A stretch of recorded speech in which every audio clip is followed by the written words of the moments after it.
নারীর ব্যাপারে আলোচনা করা হলো, নবীজির দরবারে ওই নারীর ব্যাপারে আলোচনা উঠল। কি আলোচনা? যে উনি অনেক নামাজ পড়েন, সারাদিন তো ফরজ নামাজ তো পড়েনি, রাতেও নফল তাহাজ্জুদ চলতে থাকে, অনেক রোজা রাখেন, ফরজ রোজা তো রাখেনি রমজানের, নফল রোজাও বিপুল পরিমাণে রাখেন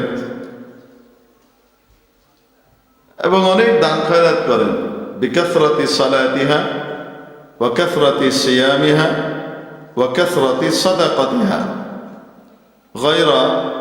তবে মহিলার মধ্যে একটা দোষ আছে। কি সেটা? আন্নাহা তুযি জারাতাহা বিলিসানিহা।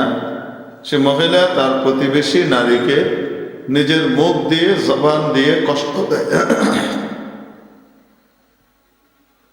একদিকে এত নেকি আর আরেকদিকে এই একটা দোষ। নবীজি সাল্লাল্লাহু আলাইহি ওয়াসাল্লাম ফয়সালা দিলেন, হিয়া ফিন্নার, সে জাহান্নামে যাবে। কি অর্থ? এক পাল্লায় তার সমস্ত নামাজ, রোজা, সাদাকা, অন্যান্য নেক আমল সব রাখা হবে, আরেক পাল্লায় তার ওই গুনাহটা রাখা হবে, প্রতিবেশীকে কষ্ট দেওয়া। এখানে প্রতিবেশী কি মুসলিম না অমুসলিম হাদিসে এটা উল্লেখ নাই।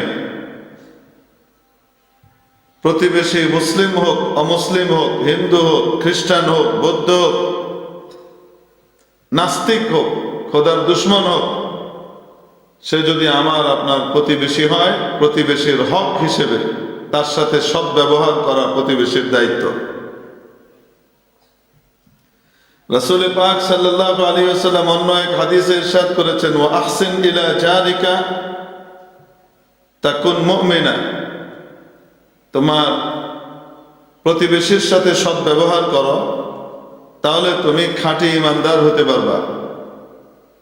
হযরত আবু হুরায়রা রাদিয়াল্লাহু তাআলা আনহুকে নবী পাক সাল্লাল্লাহু আলাইহি ওয়াসাল্লাম আঙুলে গুনে গুনে, হাতে ধরে ধরে 5টা নসিহত করেছিলেন, তার মধ্যে এটা একটা। প্রতিবেশীর হক কিভাবে আদায় হবে? অন্য হাদিস শরীফের ভিতরে নবীজি সাল্লাল্লাহু আলাইহি ওয়াসাল্লামের বিবরণ এসেছে, ইদাস্তাকরাদাকা আকরাজতা। তোমার কাছে যদি সে ঋণ চায় তাহলে তুমি ঋণ দাও। হুজুর ঋণ তো দিয়েছি, ঋণ দেওয়ার পরে তো আর চেহারা দেখায় না, আর তো শোধ করে না, তারপরে আবার ঋণ চাইতে এসছে। আল্লাহ যদি তোমাকে সাধ্য দিয়ে থাকেন, ক্ষমতা দিয়ে থাকেন, তাহলে আবার ঋণ দাও।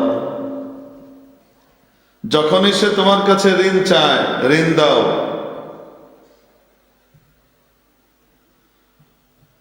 ওয়াইদা আসাবাহু খায়রুন হান্নাতা। তার ভালো কোনো সংবাদ পেলে, তার কাছে কোনো সুসংবাদ এসেছে, তাকে তুমি অগ্রিম গিয়ে মোবারকবাদি দাও। তার মেয়ের বিয়ে ঠিক হয়েছে, তুমি কার্ডের অপেক্ষা করো না, আনুষ্ঠানিক দাওয়াতের অপেক্ষা করো না, তুমি নিজে গিয়ে বলো, ভাই খবর পেয়েছি ভাতিজির বিয়ে ঠিক হয়েছে, বড় সুসংবাদ। কোনো চিন্তা করবেন না, ইনশাল্লাহ আমরা আছি খেদমতে। আর কোনো প্রয়োজন হলে বলবেন, মেহমান আসলে আমাদের বাড়িও ওপেন, খোলা আছে। আমাদের বাড়িতেও মেহমান বসতে দিতে পারবেন, যখনই প্রয়োজন হবে ডাকবেন, ইনশাল্লাহ পাশে আছি। আমরাও তো তাই করি, তাই না? ও তুমি সারা দুনিয়ার কার্ড বিলি করে বেড়াও, আর আমাকে দাওয়াত দেওয়ার তুমি সময় পাও না, তাই না? রাস্তায় দেখা হলে তুমি মুখে মুখে দাওয়াত দাও। তোমার মেয়ের বিয়ে কেমনে হয় আমি দেখে দিব। আমরাও করি, এরম করি।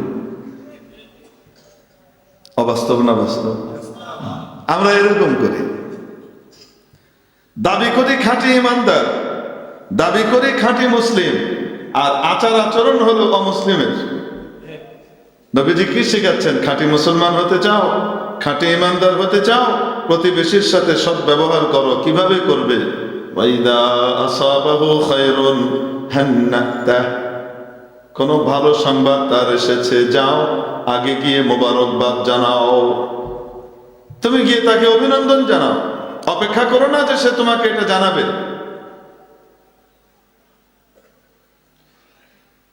ছেলের ভিসার জন্য চেষ্টা করছিল, বিদেশে পাঠাবে, কুয়েত পাঠাবে, কাতার পাঠাবে, আমেরিকা পাঠাবে, জার্মান পাঠাবে, কাজ করার জন্য যাবে, পয়সা ইনকাম করবে। ভিসা হচ্ছিল না, ভিসা হয়ে গেছে। আপনি সংবাদ পেয়েছেন, আগে যে অভিনন্দন জানান। কেন? সে প্রতিবেশী। সে কি মুসলিম না অমুসলিম বিবেচ্য নয়, সে প্রতিবেশী।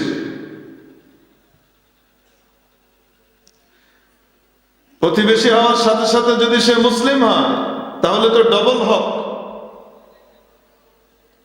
আবার মুসলিম হওয়ার পাশাপাশি সে যদি আত্মীয় হয় তাহলে তো ট্রিপল হক। একটার পর একটা হক বেড়ে যাচ্ছে। বোঝাতে পারি নাই মনে হয়?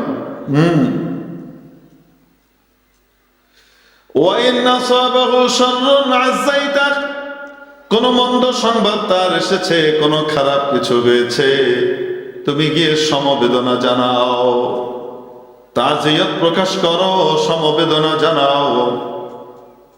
ব্যবসায় লস হয়ে গেছে, যে সমবেদনা জানাও।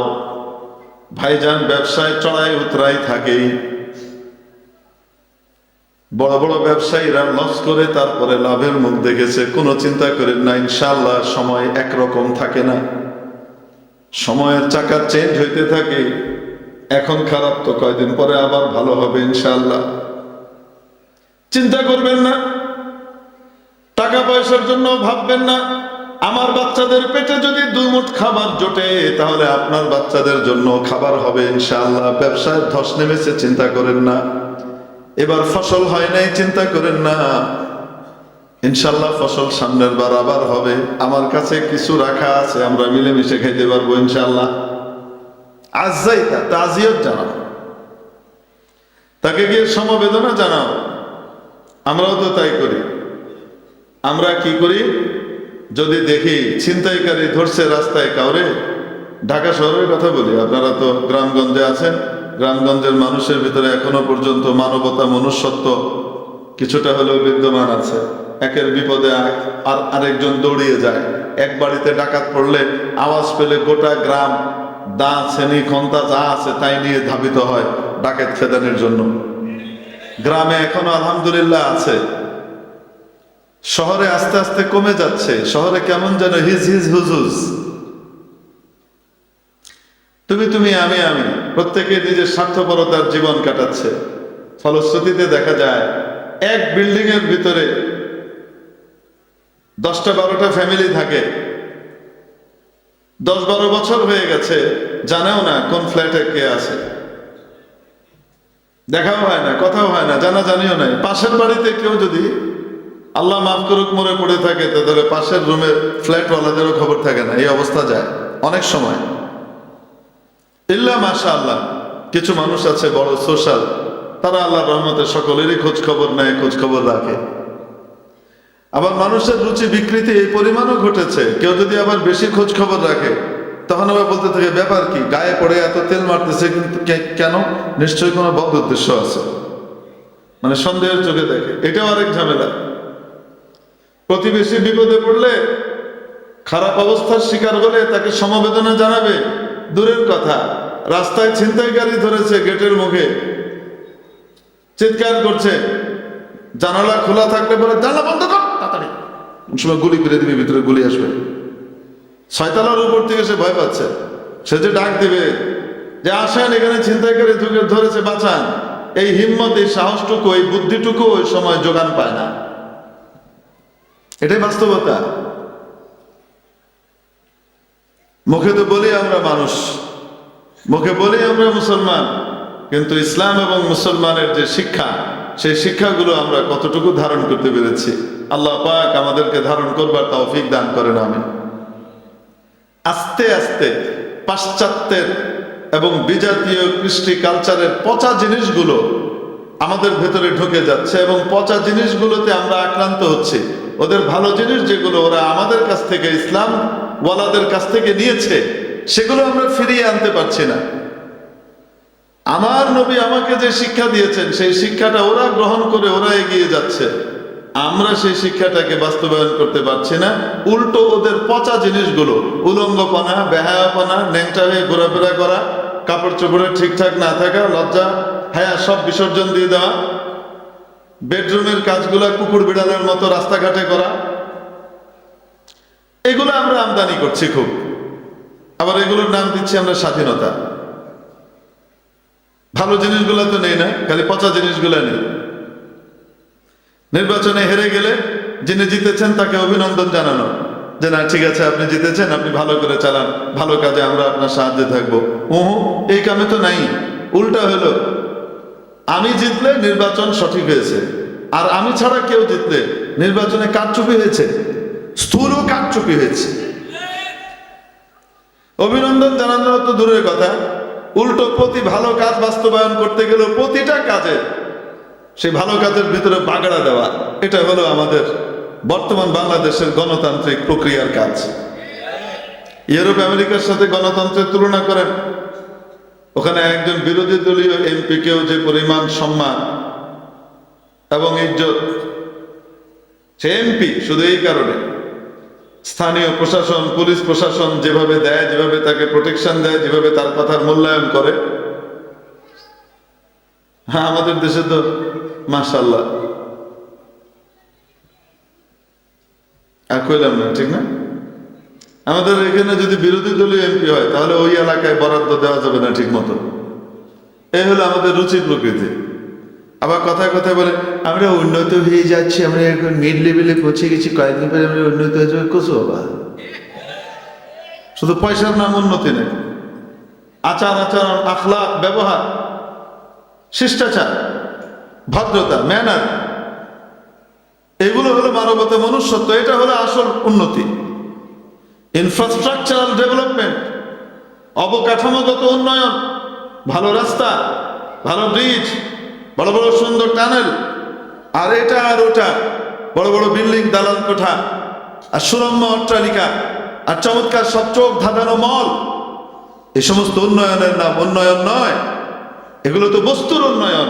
মানুষের উন্নয়ন তখন হয় যখন তার মানবতার, মনুষ্যত্বের উৎকর্ষ সাধিত হয়। আমি তো বলি আমার বাংলাদেশ আজ থেকে 40 বছর আগে অনেক উন্নত ছিল, অনেক উন্নত ছিল। আমাদের হয়তো খাওয়া দাওয়া তেমন ছিল না, হয়তো আমাদের রাস্তাঘাট এত উন্নত ছিল না, যোগাযোগ মাধ্যম হয়তো এত উন্নত ছিল না, কিন্তু মানুষের ভিতরে মানবতা, মনুষ্যত্বের উপস্থিতি ছিল, আদব ছিল, লেহাজ ছিল, কায়দা ছিল, গুরুজনকে সম্মান করার মতো যোগ্যতা মানুষের ভিতরে বিদ্যমান ছিল, ছোটকে স্নেহ করা, আদর করে তাকে বুকে টেনে নেওয়ার মতো মানসিকতা এই জাতির মধ্যে ছিল। আজকে যেন তা বিলুপ্ত হওয়ার পথে প্রায়। আগে আজকে 30-40 বছর আগের কথা জিজ্ঞেস করেন যারা মুরব্বীরা আছেন, ওনাদেরকে জিজ্ঞেস করেন তারও আগে কেমন ছিল। স্কুলে পড়ুয়া একজন ব্যক্তি জেনারেল লাইনে পড়েছে, মাদ্রাসায় পড়ে নাই, কলেজে ভার্সিটিতে পড়ে বের হয়ে এসেছে, সরকারি বড় চাকরিজীবী হয়েছে, সরকারি বড় কর্মকর্তা হয়েছে, গ্রামে এসেছে নিজের বাড়িতে রাস্তাও নাই, রিক্সা যাওয়ারও রাস্তা নাই, গরুর গাড়ি যাওয়ারও রাস্তা নাই, সাইকেলে করে যায়। কিসে করে? আর এখান থেকে ওখানে যায় তো ওই আইলের ভিতর দিয়ে এরম এরম করে, ক্ষেতের মাঝখানে, আইলকে কি বলেন আপনারা? জি, আইলি বলেন। ক্ষেতের মাঝে, দু ক্ষেতের মাঝখানে যে বাউন্ডারি এবং বর্ডার দেয়া আছে, যেটা দিয়ে মানুষ হাঁটা চলা করে একটু মোটা হলে, আইল বলে না? এই আইলের উপর দিয়ে কি যায়? আরে মানুষ পার হয়, সাইকেল চালিয়ে কোনো মতে যায়, দুইটা সাইকেল আসার মতো জায়গা নেই। এরকম রাস্তা ছিল এক সময়। যাচ্ছে রাস্তা দিয়ে, মনে করেন আইলের উপর দিয়ে না, রাস্তা দিয়ে যাচ্ছে। দূর থেকে তার প্রাইমারি স্কুলের টিচারকে দেখেছে। প্রাইমারি স্কুলের টিচার, সে যেখানে ছিলেন ওখানেই আছেন, প্রাইমারি স্কুলে নিজের জীবন শেষ করে দিচ্ছেন। আর ছাত্র বড় হয়ে সরকারি বড় ঊর্ধ্বতন কর্মকর্তা হয়েছে, মন্ত্রণালয়ের মনে করেন সচিবিক দায়িত্ব পালন করছে, সাইকেলে করে যাচ্ছে, নিজের স্যারকে দেখেছে, টিচারকে দেখেছে, দেখার সাথে সাথে লাফ দিয়ে সাইকেল থেকে নেমে গেছে। যতক্ষণ স্যার দৃষ্টির আড়ালে না গিয়েছেন ততক্ষণ আর সাইকেলে চাপে নাই আদৌ। এই দৃশ্য কি আপনারা দেখেছেন না দেখেন নাই? এই টাইপের সিমিলার দৃশ্য আপনারা কি দেখেছেন না দেখেন নাই? কলেজ ভার্সিটি থেকে পড়েও এই পরিমাণ আদব লেহাজ কায়দা, আদব কায়দা, আদব লেহাজ, বড়র প্রতি সম্মানবোধ, এগুলো বিদ্যমান ছিল। রাস্তাঘাট ছিল না, ইন্টারনেট ছিল না, এত উন্নত ছিলাম না আমরা বাহ্যিকভাবে, বস্তুগতভাবে, কিন্তু সত্যিকারের মানবতা, মনুষ্যত্বের উন্নতি ছিল। এখনো তো তাই, তাই না? কি বলেন আপনারা? এখন শুধুমাত্র কমই মাদ্রাসায় রয়ে গেছে যে শিক্ষককে দেখলে, ওস্তাদজিকে দেখলে লাফ দিয়ে দাঁড়িয়ে যাওয়া, বা শিক্ষককে দেখলে রাস্তা ছেড়ে দেওয়া, সাইকেল থেকে নেমে যাওয়া, হুজুর যতক্ষণ না যায় ততক্ষণ পর্যন্ত না উঠা, এটা এখন শুধু মাদ্রাসায় রয়ে গেছে। আগে মাদ্রাসায় না, আগে তো স্কুল কলেজের মধ্যেও এটা ছিল। এখন উন্নতি হয়েছে, রাস্তাঘাটের অনেক উন্নতি হয়েছে, অনেক কিছু হয়েছে। উন্নতি হতে হতে হতে হতে মাশাআল্লাহ মানবতা, মনুষ্যত্বের অবনতি ঘটতে ঘটতে এই পর্যায়ে গিয়েছে। এখন সর্বোচ্চ বিদ্যাপীঠের সবচেয়ে শিক্ষিত ছাত্র, তার সবচেয়ে বড় স্যার যিনি ভিসি, ভাইস চ্যান্সেলর, উপাচার্যের ব্যাপারে মিছিল করে, ভিসি শালার দুই গালে জুতা মারো তালে তালে। এখন ইজ্জত সম্মান এই পর্যায়ে এসে নেমেছে।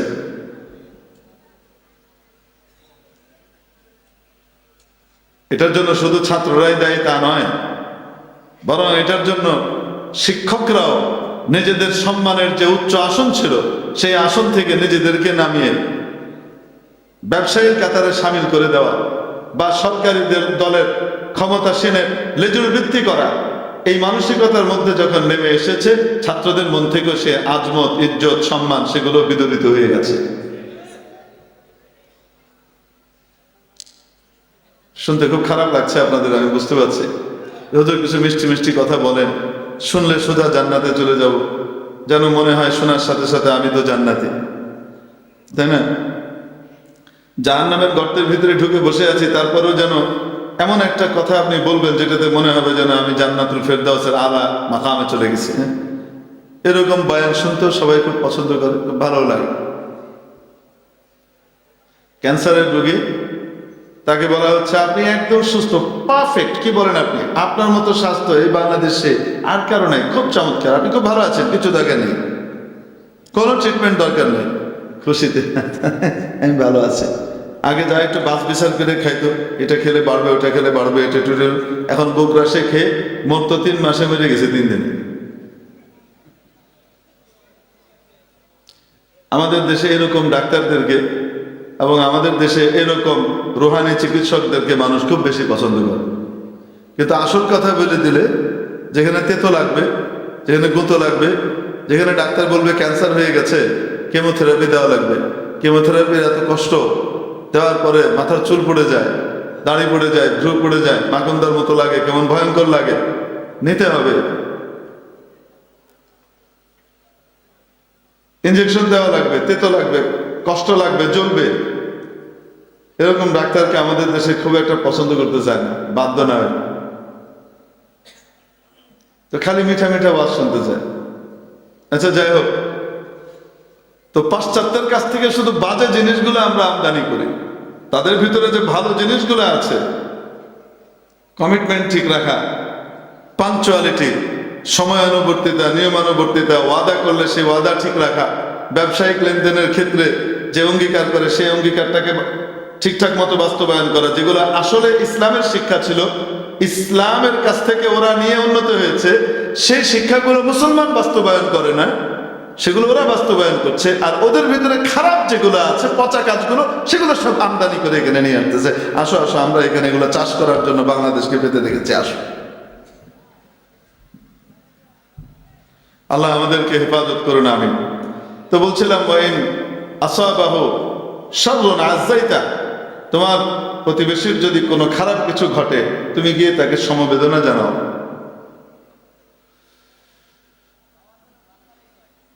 ওয়ালা তারফা জিদারাকা ফাওকা জিদারি জারিকা ফাতাসুদ্দা রিহা।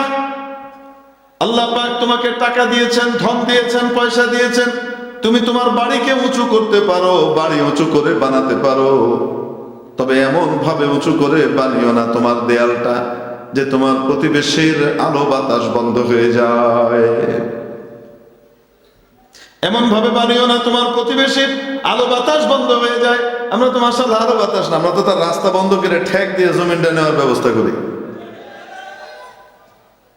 আশপাশের সব জমিন কিনে তারপরে ও যেন ওখানে যাইতে না পারে, তুই বেচবি না আমারে, 10 টাকার জমি 5 টাকা দিয়ে তোরে বেচতে হইব। রাস্তা নাই যাওয়ার, ঠেক দিয়ে তারপরে তার জমিটারে কেনার ব্যবস্থা করি। কি বলেন আপনারা?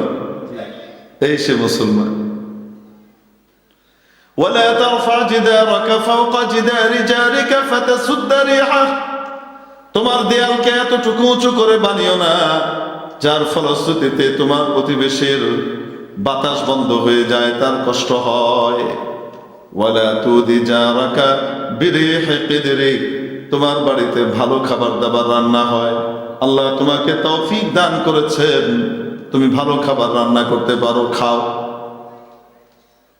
কিন্তু তোমার বাড়ির, তোমার হাড়ির সুঘ্রাণ দিয়ে তোমার প্রতিবেশীকে কষ্ট দিও না। তোমার প্রতিবেশীর যদি ক্ষমতা না থাকে, সাধ্য না থাকে ভালো খাবার খাওয়া, সুঘ্রাণ তো ছড়বেই। তো তাহলে কি আমি খাবো না? আমাকে আল্লাহ তৌফিক দিয়েছেন, আমি কি খাবো না? অবশ্যই খাবে, কিন্তু তাকে কষ্ট দিয়ে নয়। তো কষ্টটা কিভাবে দূর করব? নবীজি অন্য জায়গায় শিখিয়েছেন, তোমার খাবারের ভিতরে ঝোলটা একটু বাড়িয়ে দাও, তাহলে তরকারি বেড়ে যাবে। এক বাটি তরকারি, এক বাটি খাবার পাশের বাড়িতেও হাদিয়া হিসেবে পাঠিয়ে দাও, তোমার প্রতিবেশীর বাড়িতে পাঠিয়ে দাও। যদি বেশি করে রান্না করে পাঠানোর মতো ক্ষমতা না থাকে, তো নবীজি সাল্লাল্লাহু আলাইহি ওয়াসাল্লাম শিখিয়ে দিচ্ছেন ঝোলটা একটু বাড়িয়ে দাও। ঝোলকে কি বলে এই এলাকায়? সুরবা, ঝুল, ঝোল, সুরবা। সুরবাটা একটু বাড়িয়ে দাও। পানি একটু বাড়িয়ে দিলেই তো সুরবা বেড়ে যায়। অতিরিক্ত তেমন কোনো খরচ তো আর হয় না। ওর সুরবার ভিতরেও, ঝোলের মধ্যেও গোশতের ঘ্রাণ, মাছের ঘ্রাণ চলে আসে। এক বাটি সুরবার ভিতরে 2-4 টুকরা সবজি আর 2-4 টুকরা গোশত দিয়ে পাঠিয়ে দিলে পুরো বাটি ভরে গেছে। তোমার প্রতিবেশীর বাড়িতে বাচ্চারা খাবে, আর তোমার প্রতিবেশী তোমার জন্য দোয়া করবে, আল্লাহ আমার প্রতিবেশী ভালো খাবারের সময় আমাকে ভুলে নাই, আমার কচি বাবুগুলোকে খাবারের ভিতরে শরীক করেছে, ওই বাড়িতে কোনোদিন তুমি অভাব দিও না। আব্দুল কাদের জিলানী রহমতুল্লাহ আলাইহি এসে দোয়া করলে যতটুকু কবুল হবে তার চেয়ে বেশি কবুল হবে প্রতিবেশীর দোয়া, হোক সে মুসলিম বা অমুসলিম। এজন্য প্রতিবেশীর হক আদায় করা অত্যন্ত গুরুত্বপূর্ণ একটি ইবাদত। নবীজি সাল্লাল্লাহু আলাইহি ওয়াসাল্লাম ইরশাদ করেন, জিবরিল আমিন আমার কাছে এসে প্রতিবেশীর হকের ব্যাপারে এত বেশি তাগিদ করেছেন, এত বেশি গুরুত্ব দিয়েছেন। প্রতিবেশী প্রতিবেশী প্রতিবেশী এত গুরুত্ব দিয়েছেন, এত বারবার তাগিদ করেছেন, আমার আশঙ্কা হচ্ছিল হয়তো প্রতিবেশী কেউ উত্তরাধিকার সম্পত্তিতে হকদার বানিয়ে দেওয়া হবে। নিকটাত্মীয় যারা, তারাই তো উত্তরাধিকারী হয়। নবীজি বলেন এই পরিমাণ তাগিদ আর গুরুত্ব প্রতিবেশীর হকের ব্যাপারে জিবরিল আলাইহিস সালাম আমাকে এসে আল্লাহর পক্ষ থেকে দিয়েছেন। বারবার বলেছেন যে আমার মনে হচ্ছিল হয়তো তাদেরকে উত্তরাধিকারী বানিয়ে দেওয়া হবে। মানে কেউ কারোর প্রতিবেশী হলে সে তার রেখে যাওয়া সম্পত্তিতে কি হবে? ভাগীদার হবে। কি পরিমাণ গুরুত্ব, অথচ এটাকে আমরা কিছু মনেই করি না। লক্ষ্য করলে দেখেন নবীজি সাল্লাল্লাহু আলাইহি ওয়াসাল্লাম এই হাদিস শরীফে আমাদেরকে বুঝিয়ে দিলেন, এত নামাজ, এত রোজা, এত দান খয়রাত, এত ইবাদত, একদিকে এত কিছু নেকি নেক আমল, আর আরেকদিকে শুধু প্রতিবেশীকে মুখ দিয়ে কষ্ট দেওয়ার আমল।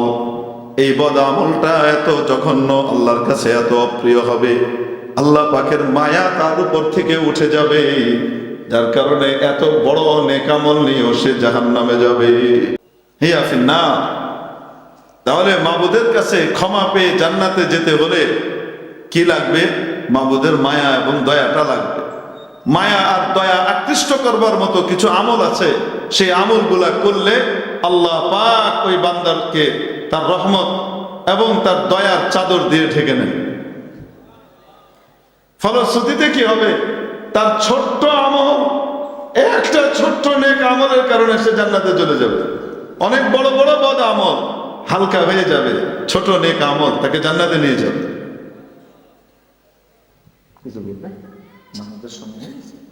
কতক্ষণ আশপাশে নামাজ কখন শুরু হবে? হ্যাঁ, আগে শেষ হয়ে গেছে। তাই আশপাশে নামাজ শেষ হয়ে গেছে, তো বাইরে এতক্ষণ মাইক চলছে। ইন্না লিল্লাহি ওয়া ইন্না ইলাইহি রাজিউন। ভাই, আমাদের মাহফিলের উদ্দেশ্য কি? নামাজ কায়েম করা, নামাজ প্রতিষ্ঠা করা। যদি এখানে চালাইতেই হয় তো তাহলে শুধু ভেতরের মাইক চলবে, বাইরের মাইক নামাজের সময় বন্ধ থাকবে। এটা করা যেত, অথবা নামাজের সময় আমরা নামাজ পড়ে নিতাম। বাইরের মাইক নাই? আচ্ছা, তাহলে তো আপনাদেরকে ধন্যবাদ দেওয়া দরকার। আপনারা বুদ্ধিমানের মতো কাজ করেছেন। কারণ আমি মনে করছি অনেক দূর থেকে যে মাইকের আওয়াজ পাওয়া যাচ্ছিল, আমরা আসার সময় বাইরে নামাজও চলবে মসজিদে, আর আমরা মাইকে বয়ান করব, এরকম বয়ানের উপরে তো আল্লাহ লানত আসবে। আর একটা খুব খারাপ অভ্যাস আমাদের ভিতরে দেখা যাচ্ছে, সেটা হলো দীর্ঘ রাত পর্যন্ত, অনেক রাত পর্যন্ত চারিদিকে বহু দূর দরাজ পর্যন্ত মাইক চলছে। মাইকের ব্যবহার শরীয়ত সম্মতভাবে হওয়া উচিত। মাইকের ব্যবহারের ভিতরেও শরীয়তের দিক নির্দেশনা আছে না নাই? জোর করে কাউকে তো ইসলাম শেখানোর দরকার নাই, জোর করে তো কাউকে দিনের কথা শোনাবারও দরকার নাই। লাস্তা আলাইহিম বিমুসাইতির, যারা শুনতে চায় তারা এখানে এসে শুনবে। তারপরেও যদি বাহিরে মাইক দিতেই হয়, তাহলে এমন সময় পর্যন্ত যেই সময়ের মধ্যে মানুষ সাধারণত ঘুমায় না। মানুষের যখন সাধারণত ঘুমের সময় হয়, ওই রকম সময়ে, যেমন মনে করেন আমাদের দেশে মানুষ সাধারণত বর্তমানে, একটা সময় ছিল 8টা 9টায় মানুষ ঘুমিয়ে যেত, 9টা 10টায় ঘুমিয়ে যেত। এখন মোটামুটি 11টা 12টা পর্যন্ত কি করে? জেগে থাকে। কিন্তু এমনি জেনারেলি মানুষ 11টা 10:30 11টার ভিতরে ঘুমের দিকে চলে যায়, গ্রামগঞ্জের মানুষ। তো বাইরের মাইক অতক্ষণই চালানো উচিত, এর চেয়ে বেশি চালানো উচিত না। ওটার কারণে যদি কারো ঘুমের ব্যাঘাত ঘটে, তাহলে সওয়াবের চেয়ে কিয়ামতের দিন অন্য কিছুর ওজন বেড়ে যাওয়ার আশঙ্কা আছে। আমাদের এই সমস্ত বিষয়গুলোর দিকে খুব খেয়াল রাখা উচিত, বিশেষ করে যারা আমরা ধর্মীয় মাহফিলগুলোর ইন্তজাম করি। সবচেয়ে সুন্দর হলো 10টার পরে বাইরের মাইক নাই। রাত 10টার পরে যারা শুনতে আসবে তারা শুনুক, বাকিরা ঘুমাতে চাইলে ঘুমাবে, পড়তে চাইলে পড়বে, অনেক কিছু আছে। আল্লাহ পাক আমাদেরকে এই সমস্ত জায়গাতে সহিভাবে, সঠিকভাবে দিনের দাওয়াতের কাজ করবার তৌফিক দান করেন। আবেগের পরিবর্তে শরীয়তের নীতিমালাকে বাস্তবায়ন করবার তৌফিক আমাদেরকে দান করেন। সেদিন দেখলাম এক নেটের ভিতরে এসছে, রাত 3টের সময় বাইরে মাইক চলছে, এক বোন এসে এটার ব্যাপারে কি করেছে, আপত্তি জানিয়েছেন। এবং আমি মনে করি উনি যে আপত্তি জানিয়েছেন বিলকুল ঠিক জানিয়েছেন। উনি খুব ভদ্রভাবেই বলেছেন যে দিনের কথা হবে, ওয়াজ মাহফিল হবে, এটাতে আমার কোনো আপত্তি তো নাই, আমরা এটাতে তো আগ্রহী। কিন্তু রাত এখন বাজে 3টা। যারা শুনতে চায় তাদেরকে শোনান, যারা ভেতরে এসেছে শুনছে তাদের জন্যই মাইকটা সীমাবদ্ধ রাখাও। বাহিরে চারিদিকে যে আওয়াজ যাচ্ছে, আমি ঘুমাতে পারছি না, আমার বাচ্চা ঘুমাতে পারছে না, কালকে দিনে অনেক কাজ আছে, এটা ওটা আছে, এটা তো আসলে অনুচিত। এই ধরনের প্রশ্ন ওঠার সুযোগ কেন আমরা দেব? ওখানে অনেকে ভালো কমেন্টও করেছে, অনেকে বাজে কমেন্টও করেছে। আবার এখানে ইসলাম বিদ্বেষী শক্তিও বিরাট বগল বাজিয়েছে, সুযোগ নিয়েছে। যেহেতু আমাদের ওই বোনের দাবিটা ছিল যৌক্তিক, অতএব এই যুক্তির তাওয়াতে অনেক ইসলাম বিদ্বেষী এসে কি করেছে, তার রুটি সেঁকে নিয়ে চলে গেছে। ঢালাওভাবে সমস্ত ওয়াজ মাহফিল থেকে শুরু করে দিনের দাওয়াতকে কঠিনভাবে সে আক্রমণ করেছে, এরকম লোকও আছে। আবার অনেকে তার এই যৌক্তিক দাবির প্রতি সমর্থন জানিয়েছে ভদ্রভাবে। আবার কেউ তাকে কটাক্ষ করেছে। এই কটাক্ষ করাও মোটে উচিত হয়নি, যেটা সঠিক কথা সেটা তো সঠিক। আল্লাহ পাক আমাদেরকে কিয়ামতের দিন তো উঠাবেন না? সেদিন কিন্তু কারোর সাথে বিশেষ খাতির আর কারোর সাথে বিশেষ দুশ্মনী আল্লাহর এমন কিন্তু নাই। আল্লাহ পাক কিন্তু শরীয়তের নিয়মের উপরে যে চলেছে তার প্রতি বিশেষ অনুগ্রহ প্রকাশ করবেন, আর যে উল্টো করেছে তার সাথে কিন্তু বিশেষ খাতিরের ফয়সালা হবে। বিষয়টা কিন্তু এরকম না। আমরা যদি মনে করি ওই ইহুদিদের মতো, ইহুদিরা কি মনে করতে জানেন? কোরআন শরীফে আল্লাহ বলেছেন, নাহনু আবনাউল্লাহি ওয়া আহিব্বাউ, আমরা আল্লাহর ছেলে পেলে আর আমরা আল্লাহর বন্ধু বান্ধব, ফ্রেন্ডস। ওরা কি? ইহুদিরা আল্লাহর বন্ধু বান্ধব এবং আল্লাহর ছেলে পেলে। অতএব আল্লাহ তার ছেলে পেলেদেরকে কি আর আজাদ দিবে? আল্লাহর ছেলে পেলে এবং আল্লাহর বন্ধু বান্ধব তারা, তাদের সাথে সবসময় বিশেষ খাতির হবে। এই টাইপের কল্পনা করা আর চিন্তা করা যে আমরা অমুক শ্রেণী, অতএব আমাদেরকে কেউ ধরপাকড় করবে না, কিয়ামতের দিন আল্লাহর কাছে কোনো জবাব দিয়ে আমাদেরকে করতে হবে না, এই কথা যদি কেউ মনে করি তো তাহলে এখনো আমি ইসলামের সঠিক পথের উপরে আসতে পারিনি। আমার ভিতরে মুসলমানের নামে ইহুদিবাদ ঢুকে গেছে। আল্লাহ পাক আমাদেরকে হাদারাতে উলামা ইকরামের দিক নির্দেশনা অনুযায়ী, কোরআন এবং সুন্নাহ অনুযায়ী জীবনের প্রতিটি কাজকে করবার তৌফিক দান করেন। আমি যেন মাইক ব্যবহারের ক্ষেত্রেও আমাদেরকে অত্যন্ত সচেতনতার পরিচয় দিতে হবে, যেন দিনের দাওয়াত দিতে গিয়ে, যেন ইসলামের কথা শোনাতে গিয়ে কারো আমি শারীরিক এবং মানসিক হক নষ্ট না করি এবং তার ক্ষতি না করে বসি। 3টা পর্যন্ত মাইক বাজতেছে বাইরে, 2.5 মাইল 2 মাইল দূরে, যদিও 2.5 মাইল 2 মাইল দূরে তো মাইক থাকে না, কিন্তু তারপরেও মনে করেন আপনি রাতের বেলায় আওয়াজ তো অনেক দূর দরাজ পর্যন্ত যায়, তো মানুষের ঘুমের ক্ষতি হবে। এটা যেন না করা হয়। আল্লাহ পাক আমাদেরকে আমলে তৌফিক দান করেন। তো বলছিলাম যে মাওলানা পাকের রহম করম ছাড়া আমরা কেউই বাঁচতে পারবো না। যদি মাওলানা পাক আমাদেরকে রহম করম দান করেন তাহলে ছোট্ট নেক আমল দিয়ে পার পেয়ে চলে যাব। হাদিস শরীফের নজিরও আছে, এক মহিলা ছিল বনী ইসরায়েলের, পাপিষ্ঠা নারী, শরীরের বিনিময়ে পয়সা নিত। এর চেয়ে বেশি খুলে বলার মতো অবস্থা নাই, ছোট ছোট বাবুরাও আছে মাশাআল্লাহ। শরীরের বিনিময়ে কি নিত? সে পয়সা নিত, যার কারণে ওই সময়কার এলাকাবাসী তাকে এক ধরনের বয়কট করেছে, তার সাথে তেমন সম্পর্ক রাখতো না ভালো মানুষরা। একদিন সে রাস্তা দিয়ে হেঁটে যাচ্ছে জঙ্গলের মধ্য দিয়ে, তো প্রখর রোদের মধ্যে তীব্র গরম, ওই মহিলা দেখে একটা কুকুর ইয়ালহাসু হাঁপাচ্ছে, তার জিভ বেরিয়ে এসেছে। কুকুরের যখন খুব পিপাসা পায় তখন তার জিভ বেরিয়ে আসে এবং সে হাঁপাতে থাকে এক ধরনের। পাশেই কুয়া, কিন্তু কুয়ার পানি এতটা নিচে যে কুকুর নাগাল পাবে না, নাগালের বাইরে। মহিলা করলেন কি, এই কুকুরের এই কষ্টটা দেখে তার প্রতি দয়াদ্র হলেন। আমি যে আল্লাহর সৃষ্টি, এই কুকুরও সে আল্লাহর সৃষ্টি, আমার তো কিয়ামতের দিন হিসাব হবে, কুকুরের তো কিয়ামতের দিন হিসাব নাই। আমার জন্য জান্নাত জাহান্নামের ব্যাপার আছে, তার জন্য তো কিছুই নাই, সে কষ্ট পাচ্ছে। মহিলা নিজের পায়ে যে মোজা ছিল, চামড়া বা এই জাতীয় শক্ত কোনো মোজা, এই মোজাটাকে মগের মতো ব্যবহার করলেন, আর নিজের গায়ে যে দোপাট্টা ছিল, ওড়না, এই ওড়নাটাকে দড়ি হিসেবে ব্যবহার করলেন, বেঁধে নিচ থেকে পানি উঠিয়ে কুকুরকে পান করালেন। মহিলা চলে গেলেন। আল্লাহর কি কুদরত, ওই রাতে মহিলার ইন্তেকাল হয়ে যায়।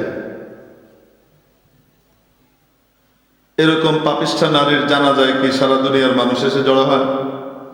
অনেক আত্মীয়রাও আসেনি, কবর হয়ে গেছে। আল্লাহ পাক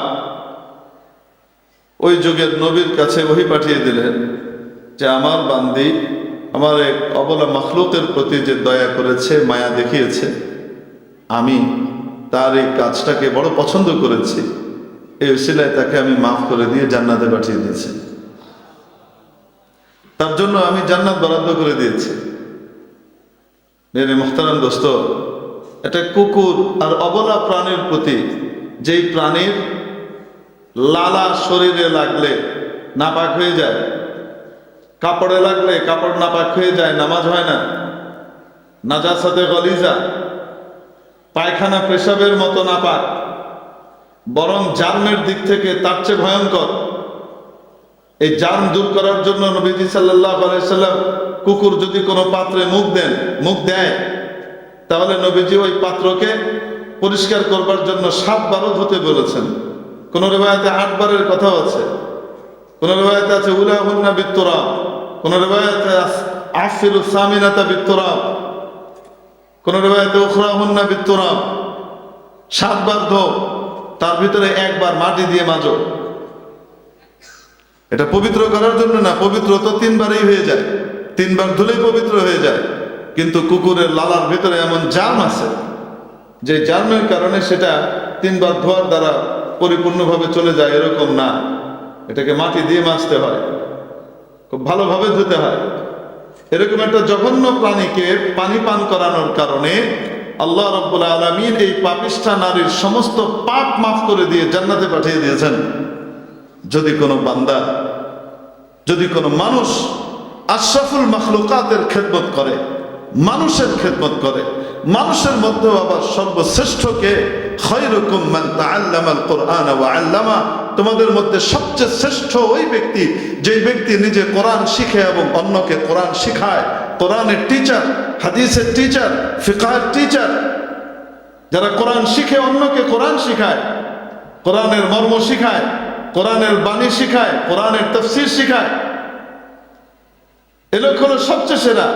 আর যারা ওই পড়ালেখাটা করে, আল্লাহ নবী সাল্লাল্লাহু আলাইহি ওয়াসাল্লাম বলেন ফেরেশতারা এসে তার সামনে নূরের পাখা বিছিয়ে দেয়, এটার উপর দিয়ে হাঁটেন, লাল গালিচা না।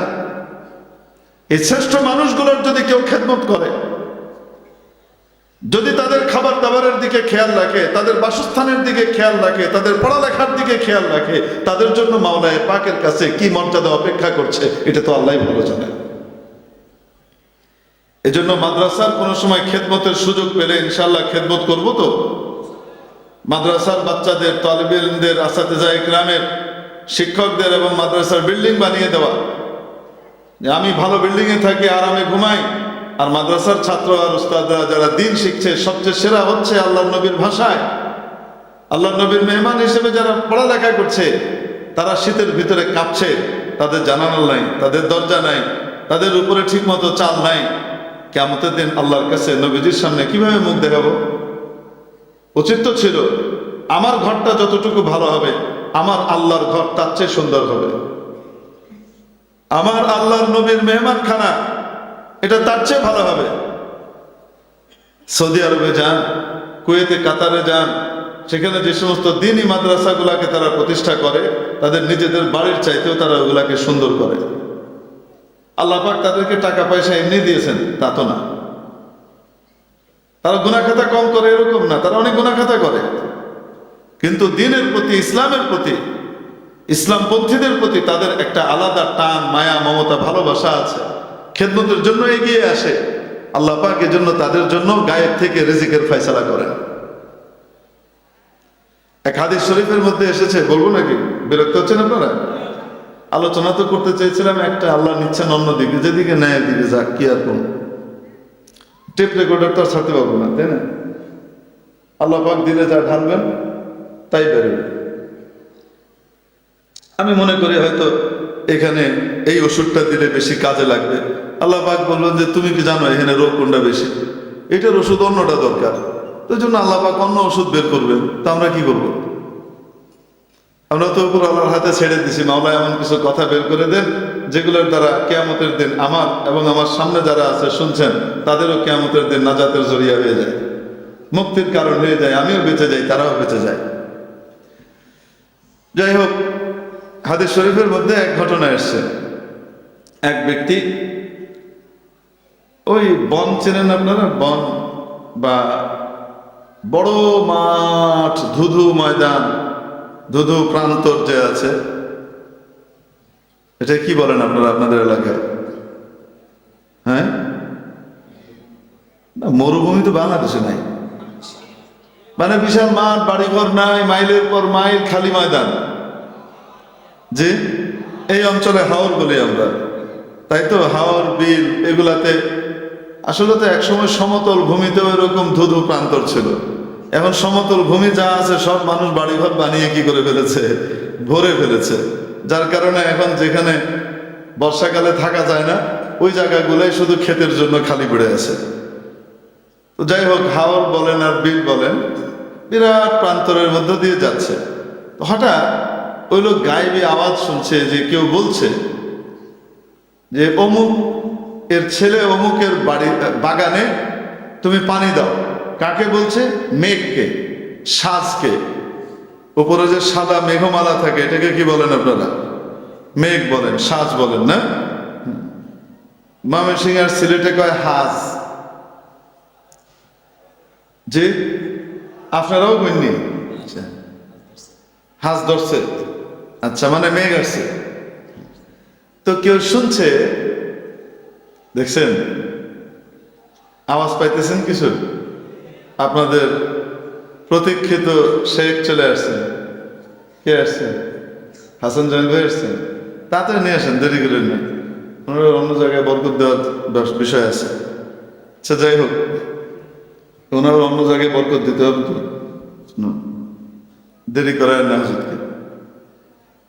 তারপরে আবার সুলতানুল ওয়াইজিনের বয়ান শুনবেন না? তারপরে আবার শেখুল হাদিস ইবনে শেখুল হাদিসের বয়ান শুনবেন। সুবহানাল্লাহ।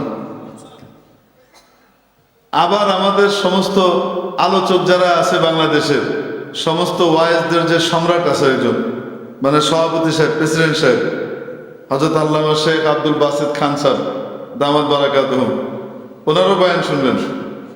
চলে আসছেন মনে হয়। আচ্ছা, যাই হোক, তো ওই লোক শুনছে যে মেঘকে কেউ আদেশ করছে, এই মেঘ তুমি যাও অমুকের বাগানে পানি দাও।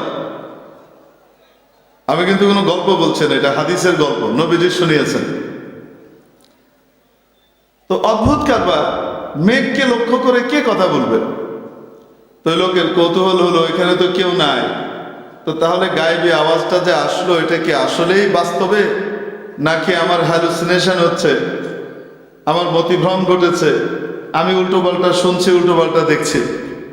তো তাকিয়ে দেখে যে না, এই আওয়াজ আসার সাথে সাথেই মেঘটা একদিকে চলা শুরু করলো।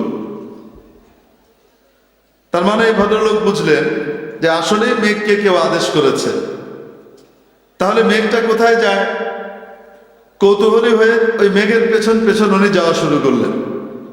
যেতে যেতে যেতে যেতে যে দেখে মেঘটা একটা উঁচু জায়গার উপরে, উঁচু একটা জমির উপরে তুমুল ভাবে বাড়ি বর্ষণ করলো, মুষলধারে বৃষ্টি বর্ষণ করলো।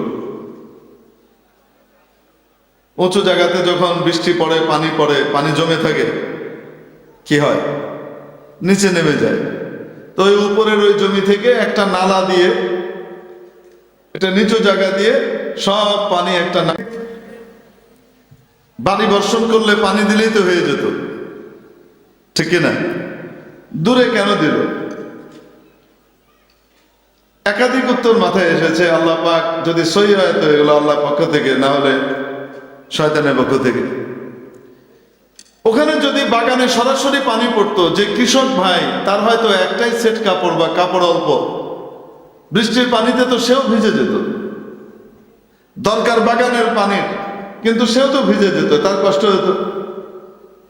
দুই, যেই পরিমাণ পানি ওখানে হওয়া দরকার, দেখা যেত তার চেয়ে বেশি পানি হয়ে গেলে তার বাগান থেকে পানি বের করার জন্য তাকে আলাদা চেষ্টা করতে হতো। তিন, আল্লাহ পাক একজন নেককারের বরকতে 1000 জনকে খাওয়ান। এজন্য এই নালা দিয়ে যত পানি যাচ্ছে, এই নালা দিয়ে শুধু উনি উপকৃত হবেন তা নয়, ওনার জন্যই পানি যাচ্ছে, কিন্তু এর দ্বারা আরো শত শত জমিওয়ালা উপকৃত হবে। আল্লাহর প্রিয় বান্দাদের উদ্দেশ্যে যখন আল্লাহ পাক রহম নাজিল করেন, তখন আল্লাহ পাক তাদের দ্বারা আরো অনেককে খাওয়ান, যাদেরকে খাওয়ান তারা চেনেও না, জানেও না। কার উসিলায় খাইলো তাকে চিনেও না, জানেও না। তো জিজ্ঞেস করলেন যে ভাই আপনার নাম কি? এই নাম, নাম মিলে গেছে। ভাই আপনি কি আমল করেন? খেতরা বলে কি আমল করি মানে? ভাই আপনি কিছু আমল করেন, আপনি আল্লাহর কাছে এত প্রিয় যে আপনার বাগান আর আপনার খেতে পানি দেওয়ার জন্য আল্লাহ পাক মেঘকে আদেশ করতেছেন। আল্লাহর পক্ষ থেকে মেঘকে আদেশ করা হচ্ছে। তাহলে আপনি আল্লাহর কাছে বড় প্রিয়, কোনো আমল তো আপনি নিশ্চয়ই করেন, সেটা বলেন। আমি আপনার নাম আওয়াজ, গায়েবে আওয়াজ শুনেছি এবং দেখতে দেখতে আপনার কাছ পর্যন্ত এসেছি। ওই লোক বলে ভাই একটা আমল তো করি, কিন্তু এই আমলটা কাউকে বলি নাই, যেহেতু আল্লাহ তোমার সামনে ওপেন করে দিয়েছেন, গোপন করার কিছু নাই। আমার যখন আমদানি হয়, কৃষকের আমদানি হয় ফসল যখন উঠে আগুন মাসে, আর কোন কোন মাসে না, যে চাকরি করে তার আমদানি হয় মাস শেষে গিয়ে, তাই না? যে দিন মজুরি করে তার আমদানি হয় প্রত্যেক দিন মাগরিবের সময়, নাকি? এক একজনের এক একভাবে আমদানি হয়। ইউরোপ আমেরিকাতে আমদানি হয় সপ্তাহের ভিত্তিতে, সাপ্তাহিকভাবে পয়সা পায়। যাই হোক, আমার যখন আমদানি হয় ফসল ঘরে ওঠে, আমি এটাকে 3 ভাগে ভাগ করে ফেলি। এক ভাগ আমি আল্লাহর পছন্দের জায়গায়, আল্লাহর রাস্তায় দিয়ে দিই। আরেক ভাগ আমার পরিবার পরিজনের খাওয়া দাওয়া সহ অন্যান্য প্রয়োজন পুরো করবার জন্য ব্যবহার করি। আরেক ভাগকে রেখে দেই আগামী বারের পুঁজি হিসাবে। আগামী ফসলের সময় তো পুঁজি লাগবে, বীজ লাগবে, খরচ লাগবে, তো এক ভাগ আগামী বারের জন্য রেখে দেই, ফসল করবার সময় কাজে লাগবে তাই। আর এক ভাগ নিজেরা ব্যয় করি। আর প্রথম ভাগটাকে কার রাস্তায় দান করে দিই? যেদিন থেকে আমি এই আমল শুরু করেছি, আমার আশপাশে কারো ফসল হোক চাই না হোক, আমার ফসলে কখনো ঘাটতি হয় নাই। অতএব যদি কোনো ব্যক্তি তার আমদানির 3 ভাগের 1 ভাগ আল্লাহর রাস্তায় দান করে, তার বাকি ইনকামের সুরক্ষার দায়িত্ব নিয়ে নেন কে? এজন্য মাদ্রাসা এবং মসজিদে যখন সুযোগ পাবো ইনশাআল্লাহ দান করবো। তো দান করলে কার লাভ? মাদ্রাসাওয়ালাদের লাভ। কার লাভ? আসতে বলেন, কার লাভ? মান জা বিল হাসানাতি ফালাহু আশরু আমসালিহা। যে ব্যক্তি কোনো নেক কাজ করবে আল্লাহ পাক তাকে তার অনুরূপ 10 গুণ সওয়াব দান করেন। কয় গুণ? একবার হযরত আলী রাদিয়াল্লাহু তাআলা আনহু হযরত ফাতিমা রাদিয়াল্লাহু আনহাকে বললেন, নিজের স্ত্রীকে, ফাতিমা কিছু আনবো তোমার জন্য বাজার থেকে, বাজারে যাচ্ছি, বলো তোমার শখের কিছু বলো। হযরত ফাতিমা বললেন না কিছু দরকার নেই, আপনি সুস্থভাবে ফিরে আসেন, ফ্যামিলির যা লাগে ওগুলো আনলেই হবে, আমার জন্য কিছু লাগবে না। আহা বলো না, বারবার পিড়াপিড়ি করলেন, কখনোই তো বলো না, বলো।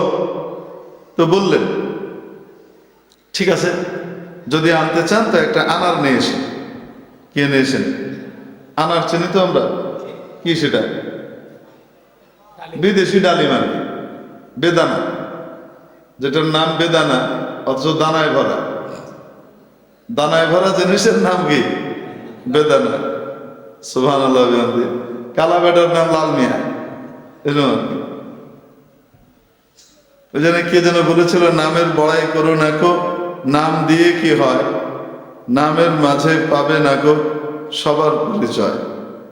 তারপরে কিছু নাম টাম দিয়ে দেখাইছে, মতি ঝিলে মতি নাই, নাই কোনো ঝিল, এই টাইপের কি কি জানি মিলায় মোলায় একটা গজল বানাইছিল অনেকদিন আগে। আগে তো গজলগুলা হয়তো অর্থবহ গজল, এখন মাশাআল্লাহ গজল বানায় ডিস্টিং ফিস্টিং মার্কা গজল। ওরাও ডিস্টিং মিস্টিং করে, এরাও ডিস্টিং মিস্টিং টাইপের জিনিস বানানো শুরু করছে। তারপরেও আলহামদুলিল্লাহ আমাদের ইসলামী এই সাহিত্য এবং শিল্প জগৎ আগের চেয়ে অনেক উন্নতি করেছে আলহামদুলিল্লাহ। আল্লাহ রহমতে আগে আমাদের দু চারটা গজল ছাড়া মানুষ খুঁজে টুজে পেত না। এখন আল্লাহ রহমতে এই পরিমাণ ইসলামী গজলের আবির্ভাব ঘটেছে যে মানুষ শুনে শেষ করতে পারে না, কোনটা থেকে কোনটা শুনবে। চারিদিকে মাশাআল্লাহ গায়ক আর গায়ক আল্লাহ পাক পয়দা করে দিয়েছে। এই জমানায় যদি কেউ ইসলামী সাহিত্যের এবং শিল্পকলার এই উন্নয়নের যুগেও যদি কেউ বলে আল্লাহর কাছে, আল্লাহ কিছু পাই নাই তাই গান শুনছি, ডান্ডা একটা মাটি পড়তো না। ইসলামী কিছু থাকলে আল্লাহ সেগুলো শুনতাম, কিছু ছিল না তো তাই গান টান শুনেছি। এই কথা কওয়ার সুযোগ আজ থেকে 30 বছর আগে থাকলেও এই যুগে নাই। এক কবি মুহিব খানের যা গজল আছে আর বিদ্রোহী কবিতা আর গান আছে জ্বালাময়ী, এগুলি শুনলেই তো শেষ করার সময় নেই। আরো কত কত বাচ্চারা মাশাআল্লাহ সুন্দর সুন্দর গাইছে। আল্লাহ কবুল করেন, বরকত দান করেন, আমিন। তো যাই হোক, তো হযরত ফাতিমা রাদিয়াল্লাহু তাআলা আনহা বললেন আর কি যে কি নিয়ে এসেন, একটা বেদানা নিয়ে এসেন, আনার নিয়ে এসেন। তো হযরত আলী রাদিয়াল্লাহু তাআলা বাজার থেকে একটা আনার কিনেছেন অন্যান্য জিনিসের সাথে। যখন রওনা করে বাড়ির পথে আছেন, রাস্তায় এক লোকের সাথে দেখা। তো সেই লোক বলছে, ভাই আমি বড় ক্ষুধার্ত, খিদে লেগেছে, আমাকে খাওয়ার কিছু থাকলে দেন আল্লাহর ওয়াস্তে। হযরত আলী রাদিয়াল্লাহু তাআলা চিন্তা করছেন, খাবার জিনিস দেওয়ার মতো তো বা খাবার জিনিস তো আছে একটাই আনার, এটা ভেঙে দিব তাও তো সম্ভব না, দিলে তো পুরাই দেওয়া লাগে। আর যদি একে দেই তাহলে ফাতেমা কোনোদিন শখ করে কিছু বলে নাই, আজকে আমার অনুরোধেই বললো, সেটা তাকে আমি দিতে পারলাম না, এটা কেমন হবে? আর যদি ফাতেমাকে দিই তাহলে এই লোকটার প্রয়োজন, সে ক্ষুধার্ত, তাহলে তো আল্লাহর হক নষ্ট হয়। ফাতেমার তো শখ, এই লোকের হলো প্রয়োজন, তো আল্লাহর খুশির জন্য দান করে দিছে। বাড়িতে আসছে, মন টন একটু খারাপ, বেগম সাহেবের সামনে মুখটা কেমনে দেখাই। তো বেগম সাহেবা জিজ্ঞেস করেছেন, হযরত ফাতিমা রাদিয়াল্লাহু তাআলা আনহা, কি ব্যাপার, আপনার মন খারাপ কেন? এই ঘটনা ঘটেছে, তুমি জীবনে কখনো বললে না তোমার শখ আল্লাহদের কথা, আজকে বললে আর এটা নিয়ে আসলাম, সেটাও তোমার কাছ পর্যন্ত আনতে পারলাম না, এজন্য খারাপ লাগছে। হযরত ফাতিমা রাদিয়াল্লাহু আনহা বললেন, স্বামী আপনি আল্লাহর খুশিকে যদি আমার উপরে প্রাধান্য না দিয়ে, যদি আপনি আমার খুশিকে আল্লাহর খুশির উপরে প্রাধান্য দিতেন, তাহলে আমি মনে করতাম আমি উপযুক্ত স্বামী পাই নাই।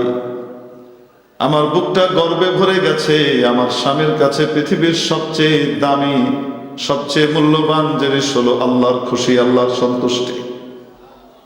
এজন্য আমি খুব খুশি আপনি দান করেছেন। হযরত আলী রাদিয়াল্লাহু তাআলার মনটা ভরে গেছে, এত সুন্দর কথা। আর দুজনের ভিতরে কি চলছে, আলাপ আলোচনা চলছে, গল্প টল্প চলছে। এর মধ্যেই কে যেন বাইরে দরজায় কড়া নাড়ছে। কি হলো? হ্যাঁ, কম তো কি করবেন, বাড়াবেন কেন? যাই হোক, ওনাকে নিয়ে আসবেন। হ্যাঁ, আমার পরে নামাজ হবে, ছেড়ে দেওয়া দরকার। মন্দিরে আসছেন, তাহলে দেরি করা ঠিক। যাই হোক, তো দরজার কড়া নাড়ছে কে জানো, তো গিয়ে দরজা খুললেন। দরজা খুলে দেখেন হযরত আবু যর গিফারী রাদিয়াল্লাহু তাআলা আনহু দাঁড়িয়ে আছেন। সালাম কালামের পরে বললেন, আসতে পারি? আহলান সাহলান, আপনার নিজের বাড়িতে মনে করে আসেন। ভিতরে নিয়ে ঢুকালেন। আবু যর গিফারী রাদিয়াল্লাহু তাআলা আনহু একটা ব্যাগ আর একটা পোটলা দিলেন কাকে? হযরত আলীকে। দিয়ে বলছেন, আলী নাও, তোমাদের জন্য কিছু আনার নিয়ে আসছি। দিছিলেন কয়টা? আসছে কয় ব্যাগ? এক ব্যাগ। ভিতরে নিয়ে গিয়ে বললেন, ফাতিমা দেখো, আল্লাহর রাস্তায় একটা দেওয়া হয়েছে, আল্লাহ এক ব্যাগ পাঠাই দিয়েছেন। কি মনে করে আবার বললেন, দেখো তো, গুনে দেখো তো কয়টা? তো গুনে দেখা গেল 9টা। তুমি বললেন, ফাতিমা এটা ব্যাগে ভরে দাও, এটা আমাদের না, এটা ভুল ঠিকানায় আসছে। কারণ আল্লাহ পাক বলেছেন একের বিনিময়ে 10 দিবেন। আল্লাহ পাক কখনো কম দিতে পারেন না। এখানে 10-এর কম আছে, একটা কম আছে, এটা আমাদের না। কেমন ইমান? ওটা নিয়ে ফিরিয়ে নিয়ে গেছে। হযরত, এটা মনে হয় আপনি আর কারোর জন্য কিনেছিলেন, চক্ষু লজ্জার খাতিরে মনে হয় দিয়ে দিয়েছেন, এটা আপনি তাদেরকে দিয়ে। কেন আলী, তোমাদের কেন এমন মনে হলো? তো বলছেন এই ঘটনা। আল্লাহ তো 10টা দেওয়ার কথা, এখানে 9টা আছে। হযরত আবু যর গিফারী রাদিয়াল্লাহু আনহু বলেন, আলী, তোমাদের ঈমান দেখে ঈর্ষা হয়। আল্লাহর কথায়ও কোনো ভুল নাই, তোমাদের ঈমানেও কোনো ঘাটতি নাই। আরে তোমাদের জন্য তো 10টাই কিনেছিলাম, ব্যাগে এঁটেছে 9টা, জায়গা ছিল না, কোচের ভিতরে একটা রেখেছি, দিতে ভুলে গেছি। আসলে মাওলা তোমাদের জন্য 10টাই পাঠিয়েছেন, নাও। এজন্য মাবুদের রাস্তায় খরচ করলে, আল্লাহর প্রিয় জায়গায় খরচ করলে কমে না বাড়ে। ইয়ামহাকুল্লাহুর রিবা ওয়া ইউরবিস সাদাকাত। আল্লাহ পাক হারামকে ধ্বংস করেন, সুদকে ধ্বংস করেন, দান খয়রাতকে দিন দিন বাড়িয়ে দেন। দুনিয়াতেও বাড়ান, আখিরাতেও বাড়ান। যে কোনো নেক আমলে মাওলা পাক 10 গুণ দান করেন। একটা আমল এমন আছে যে আমলে মাওলা কমপক্ষে 700 গুণ দেন সওয়াব। কয় গুণ বলবো নাকি সেটা? মাসালুল লাযীনা ইউনফিকুনা আমওয়ালাহুম ফী সাবীলিল্লাহি কামাসালি হাব্বাহ আনবাতাত 7 সানাবিলা ফী কুল্লি সুমবুলাতিন মিআতু হাব্বাহ। সেটা হলো আল্লাহর রাস্তায় দান। কেউ যদি আল্লাহর রাস্তায় দান করে, আল্লাহ উদাহরণ দিয়ে বিস্তারিতভাবে কোরআন শরীফে বলছেন, তাকে মিনিমাম 700 গুণ দিই। সুবহানাল্লাহ, সব ব্যতীত মিনিমাম কয়শো গুণ দেয়? 700 গুণ। আজকে যদি ঘোষণা করে বাংলাদেশ সরকার 1 ঘন্টা সময় দেওয়া হবে, যার কাছে যত টাকা আছে যা জমা দেওয়া হবে ব্যাংকে দেওয়ার সাথে সাথে তাকে 700 গুণ করে ফিরিয়ে দেওয়া হবে, তাহলে আপনার বিবি বাড়িতে কোনো টাকা রাখতে দিবে? কাঁচায় মোসায় বলবো সবটি লয়ে যান, জলদি হয়ে জমা দেন, বলবে কি বলবে না? বাংলাদেশ সরকার কোনো সময় ধোঁকা দিতেও পারে, রাজনীতিবিদরা ধোঁকা দিতেও পারে, বা ধোঁকা দেয় না, ইচ্ছা ছিল ঠিকই, সাধ্য ছিল না, টান পড়ে গেছে হইতেও পারে। মাওলার ব্যাংকে তো কখনো টান পড়ে না। তাহলে মাওলার রাস্তায় দান করতে কে কে রাজি আছি? হাত উঠায় দেখাইতে একটু। বিল্লাহি তাকবীর, মাশাআল্লাহ, বিল্লাহি তাকবীর, নারে তাকবীর। আয় আল্লাহ, যারা হাত উঠিয়েছেন তাদের বাড়িতে কখনো অভাব দিয়েন না। আয় আল্লাহ, যারা মাদ্রাসায় পাশে দাঁড়ানোর নিয়ত করেছেন তাদের আওলাদ ফরজনকে, তাদের খানদানকে সুখে শান্তিতে ইজ্জতের সাথে দুনিয়া আখিরাতে আপনি জিন্দেগি দান করেন। আল্লাহ পাক আমাদের সকলকে কবুল করেন, আমিন। ভয় পেয়েন না, চান্দা করবেন। কেউ যদি দিতে চান, বলতে চান, তাহলে আলাদা কথা, ভয় পেয়েন না, চান্দা করার জন্য বলি নাই। আচ্ছা, আপনারা চা বিস্কিট খান প্রতিদিন? চা, পান, তারপরে বিড়ি সিগারেট খাই কি খাই না? খাই না? আচ্ছা ঠিক আছে, সেখান থেকে টাকা বাঁচিয়ে দৈনিক 5 টাকা দেব এই মাদ্রাসাতে। কয় টাকা দেব? দৈনিক 5 টাকা। কত? আরে চা পান খাই দিই তো 150-200 টাকা চলে যায়, তো 5 টাকা দেব আল্লাহর রাস্তায়, দৈনিক 5 টাকা। কে দিব? হাত উঠায় দেখে দিই একটু। 5 টাকা চাইছি, বেশি চাই না। ইনশাআল্লাহ দেখি। হ্যাঁ, মাশাআল্লাহ, আল্লাহ, সবাই হাত উঠায় ফেলতেছে। আল্লাহু আকবার। ফেরেশতাদেরকে দেখান, ডেইলি 5 টাকা ইনশাআল্লাহ দেব তো? হাত নামাই, আল্লাহ কবুল করে। আচ্ছা, এই 5 টাকা গিয়ে হুজুররা নিয়ে আসতে হবে না নিজে দিয়ে যাব? হ্যাঁ, নিজে দিয়ে যাব। কে কে হাত উঠায় দেখে যে আমি পাঠায় দিব বা দিয়ে যাব, হুজুরদেরকে যাওয়া লাগবে না। হ্যাঁ, ও সবুজ পাঞ্জাবিওয়ালা হাত উঠায় উঠায় না, কারণ মাত্র 5 টাকা দিয়ে আমি হাত উঠাই কেমনি? আমাদের মান সম্মানের ব্যাপার। অসুবিধা নেই, আপনার জন্য 25 টাকা, সমস্যা নেই। 50 টাকা চাইলে 50 টাকা, এটা কম বলছি। হ্যাঁ, আল্লাহ কবুল করেন। তো 5 টাকা দৈনিক দিয়ে যাওয়া কষ্ট না? তাহলে 10 দিনেরটা একদিনে দিয়ে যান, কত হলো? তো 10 দিনেও আসা তো মুশকিল, ব্যস্ত মানুষ, আর ভুলে যাব। 1 মাসেরটা লয়ে 1 মাসে কত হয়?